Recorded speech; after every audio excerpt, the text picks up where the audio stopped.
de deux types, les CTN et les CTP. Donc les CTN, ça signifie coefficient de température négatif.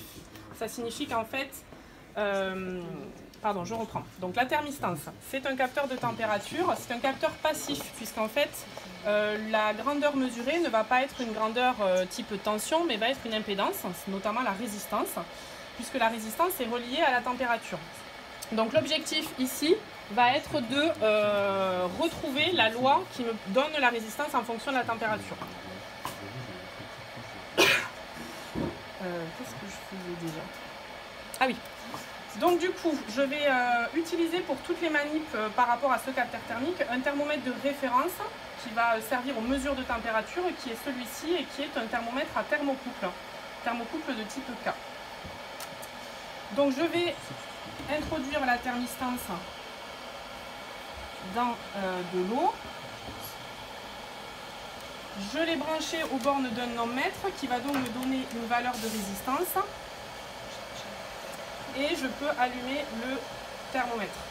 Alors ce que je vous propose, on a fait une multitude de manips, une multitude de mesures en préparation. Donc on a commencé par de l'eau chaude et ensuite on est descendu jusqu'à peu près 1 degré en rajoutant de l'eau et des glaçons.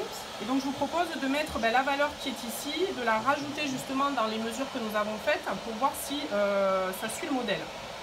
Alors du coup l'ordinateur, je vais le prendre, il est ici. Je peux avoir l'ordinateur dans le livre, s'il te plaît? Sans le débrancher. Sans le débrancher. Sans le débrancher. Juste ça, je vais le débrancher. Alors du coup, les courbes qui ont été faites en préparation.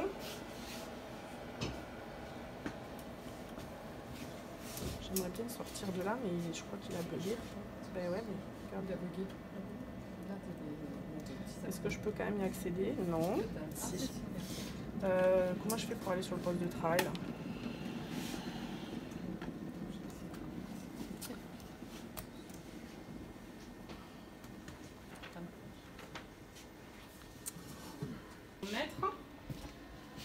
Et on a représenté sur ce graphe ici la résistance en fonction de la température. Donc je vais remettre une grandeur supplémentaire. Mais d'ailleurs, je vais me mettre sur deux. Sinon, c'est après. Bon, je vais le faire après. Alors, du coup, la valeur que je lis ici.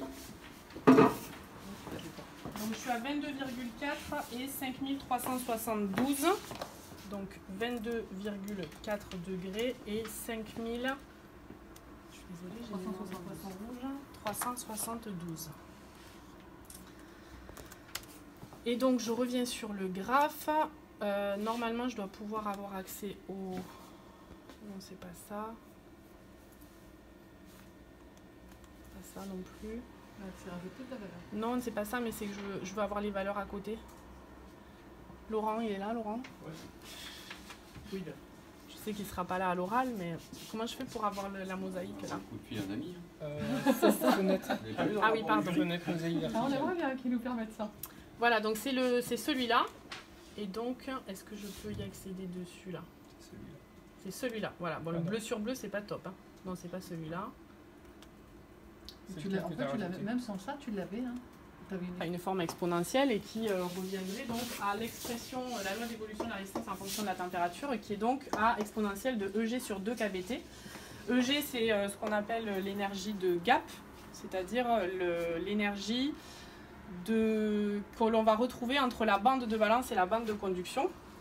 Donc KB, constante de Boltzmann, était la température. Alors pour pouvoir analyser plus précisément justement ceci, on ne va pas utiliser le modèle exponentiel, on va directement représenter ln de R en fonction de 1 sur T. Donc c'est justement ce qu'on a fait ici.